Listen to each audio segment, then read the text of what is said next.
Ellie Harper was the new girl in town, her family having moved to the quaint, picturesque village of Hollow's End.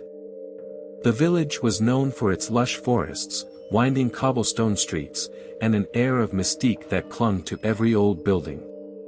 Among these, the most notable was Hollow's End High School.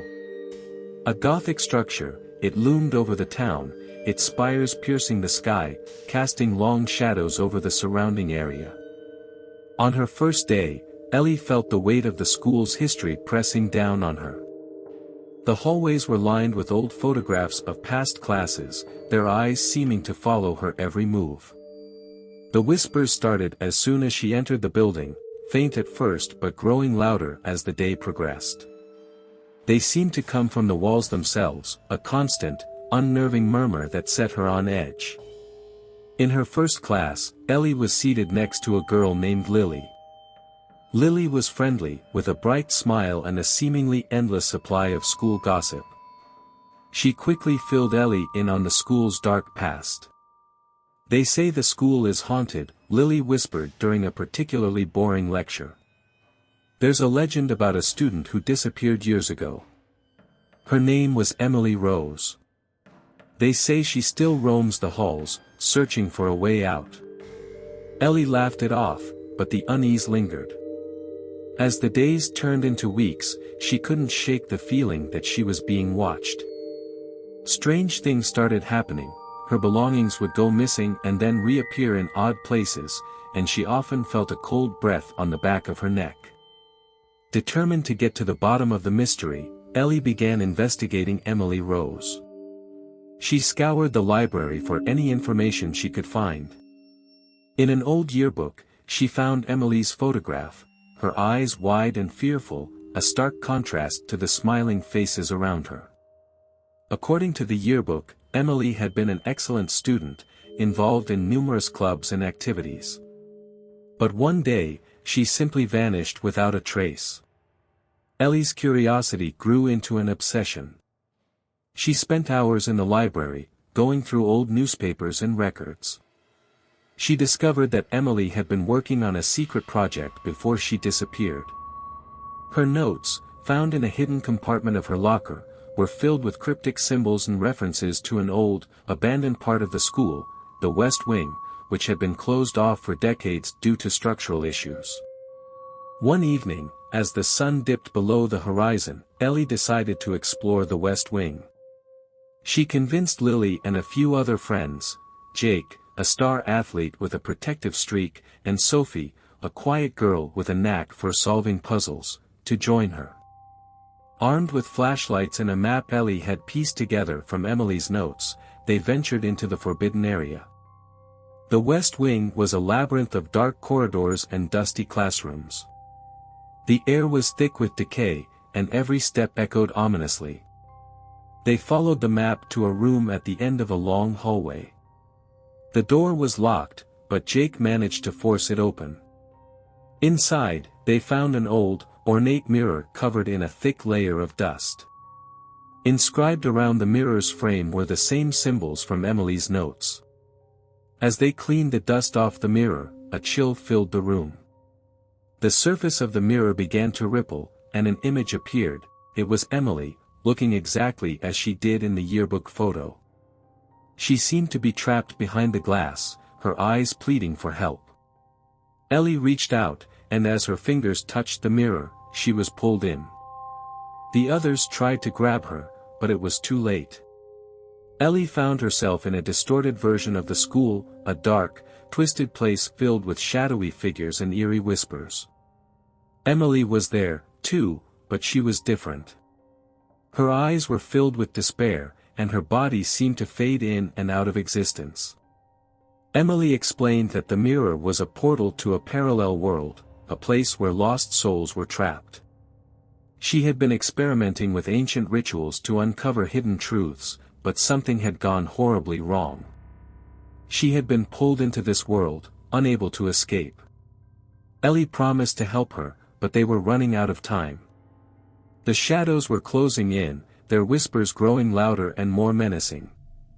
Emily revealed that the only way to break the curse was to destroy the mirror in the real world. Ellie had to get back to warn her friends. With Emily's guidance, Ellie found a way back through the portal. She emerged from the mirror, gasping for breath.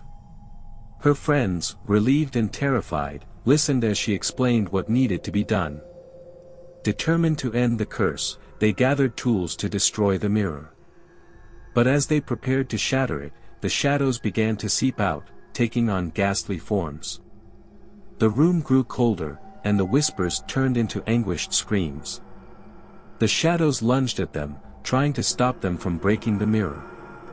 Jake fought them off while Sophie deciphered the final part of Emily's notes, a chant that would weaken the mirror's power. Ellie and Lily joined hands and recited the chant, their voices strong and unwavering. The mirror began to crack, the surface fracturing as the shadows recoiled in pain. With a final, powerful strike, Jake smashed the mirror. It shattered into 1,000 pieces, each fragment dissolving into dust. The shadows let out a deafening wail before vanishing completely. The room grew still, the oppressive atmosphere lifting. As the dust settled, Ellie saw Emily's reflection in one of the remaining shards. Emily smiled, a look of profound gratitude on her face, before fading away. The school returned to normal, the whispers silenced, and the eerie occurrences ceased. Ellie and her friends were hailed as heroes, though they never spoke of the details of that night. The West Wing remained closed, but the fear surrounding it dissipated. Ellie felt a sense of peace, knowing that Emily was finally free. She continued to thrive at Hollow's End High, forging strong friendships and creating new memories. But she never forgot the lessons she learned, that curiosity, courage, and friendship could overcome even the darkest of horrors. Years later, as she walked through the halls as a senior, Ellie glanced at the old yearbook photo of Emily Rose. She smiled, a silent tribute to the girl who had been lost but not forgotten, whose spirit had inspired her to face the unknown and emerge stronger. The moral of the story was clear: sometimes, the greatest horrors are the ones we create ourselves, and it is only through facing them together that we can find the light.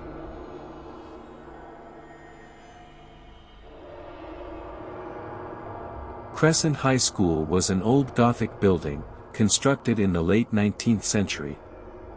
Its tall, looming spires and ivy-covered walls made it a landmark in the small town of Meadowbrook. Generations of students had walked its halls, but few knew the secrets the school kept hidden within its shadowy corridors. By day, Crescent High was a bustling hub of teenage life, but by night, it transformed into a place of whispers and shadows. One brisk autumn evening, the school's principal, Mrs. Evelyn Hastings, called for a special assembly. The students and staff gathered in the grand auditorium, its high ceiling and stained glass windows giving it a cathedral-like atmosphere. Mrs. Hastings, a stern but fair woman in her late 50s, addressed the assembly with a grave expression. "Students, I need to speak to you about something very important. As you know, our school has a long and storied history. Recently, there have been some incidents that we cannot ignore." A murmur spread through the crowd. "Incidents? What kind of incidents?" Mrs. Hastings continued, her voice steady. "Over the past few weeks, some of you have reported hearing strange noises, seeing shadows that move on their own, and even feeling as though you're being watched. I want to assure you that we are looking into these matters seriously. In the meantime, please do not stay in the school after dark." The students exchanged nervous glances, but none dared to voice their fears openly. However, a group of 5 friends, Amy, Jack, Maria, Chris, and Sophie, decided to take matters into their own hands. They were seniors and had spent most of their lives at Crescent High. If something was happening in their school, they wanted to know what it was. That night, armed with flashlights and a video camera, the friends met at the school gates. The moon hung low in the sky, casting eerie shadows on the ground. The air was chilly, and the silence was only broken by the occasional rustling of leaves. "Are we really doing this?" Maria asked, her voice trembling slightly. "We have to," Jack replied, trying to sound confident. "If something strange is going on, we need to find out what it is." The group made their way to the main entrance, where they found the door surprisingly unlocked. They exchanged uneasy glances but pushed it open and stepped inside. The hallways were dark and silent, a stark contrast to the lively atmosphere during the day. "Where should we start?" Sophie whispered. "The basement," Chris suggested. "That's where most of the weird stuff seems to happen." They headed down the stairs to the basement, their flashlights casting long, flickering shadows on the walls. The basement was cold and damp, with a musty smell that made Amy wrinkle her nose. They walked cautiously, their footsteps echoing in the empty space. As they explored, they heard a faint whispering. It was soft, almost inaudible, but it sent chills down their spines. "Did you hear that?" Amy asked, her voice barely above a whisper. "Yeah," Jack replied, his grip tightening on the flashlight. "It's coming from over there." They followed the sound to an old, rusted door at the end of the hallway. Jack pushed it open, revealing a small, dimly lit room filled with dusty books and old furniture. In the center of the room was a large, ornate mirror. The whispering grew louder as they approached the mirror. It was an unsettling sound, like dozens of voices speaking at once, just below the threshold of understanding. "What is this?" Sophie asked, her eyes wide with fear. "It's like the mirror is alive," Chris said, stepping closer to it. Suddenly, the whispering stopped, and the room fell into an oppressive silence. The friends stared at the mirror, their reflections distorted and strange.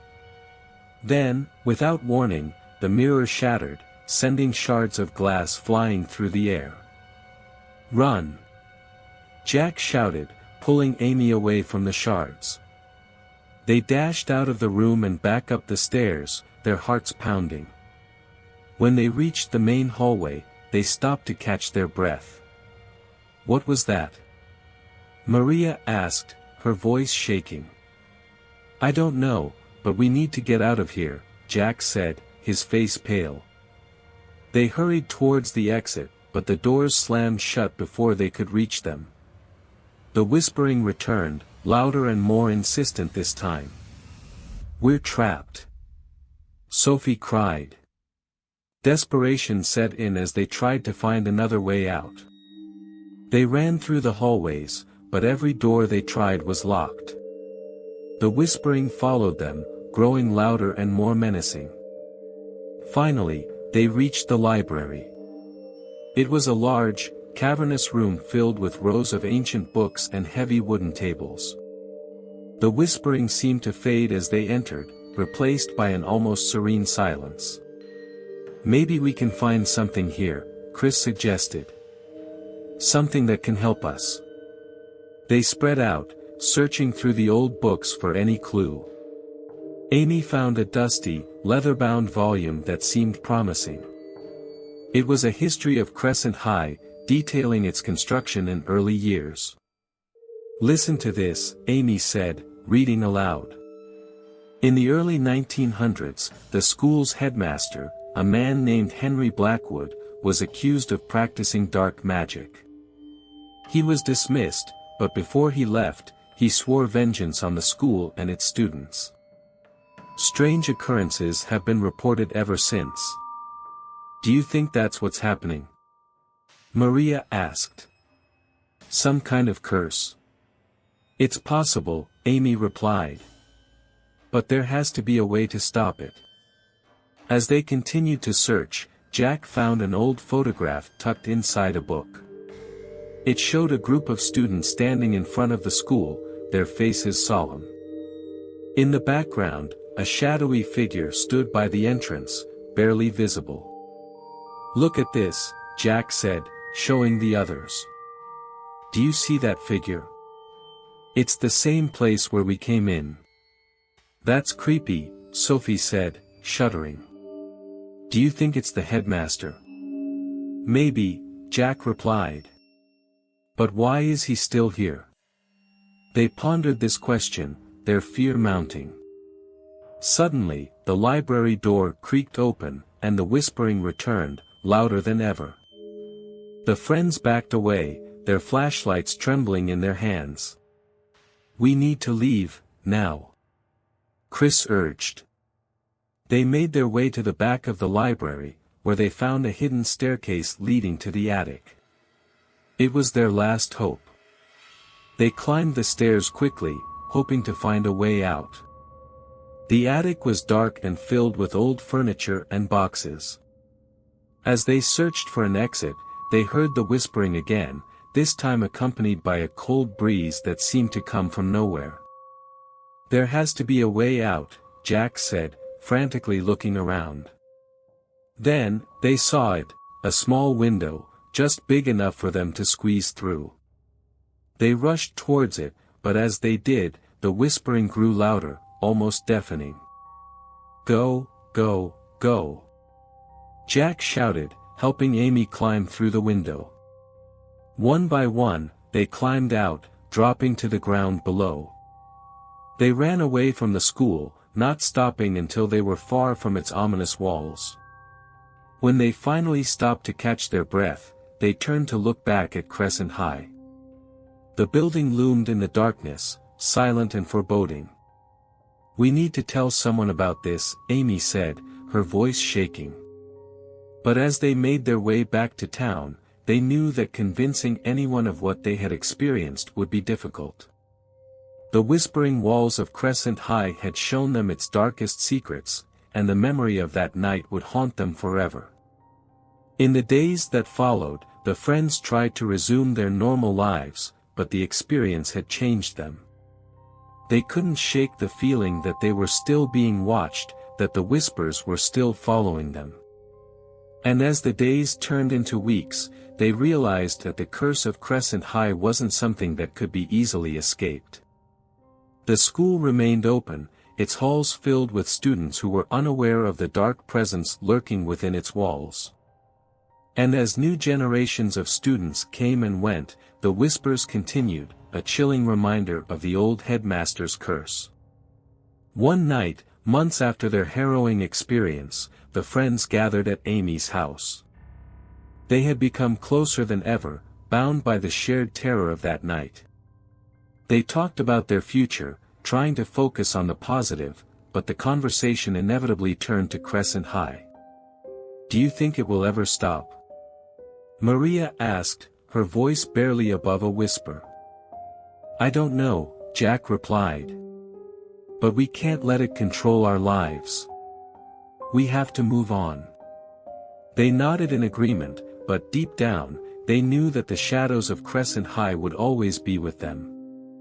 As they sat in silence, a cold breeze swept through the room, and for a moment, they could almost hear the faint whispering, reminding them that some secrets are never truly buried.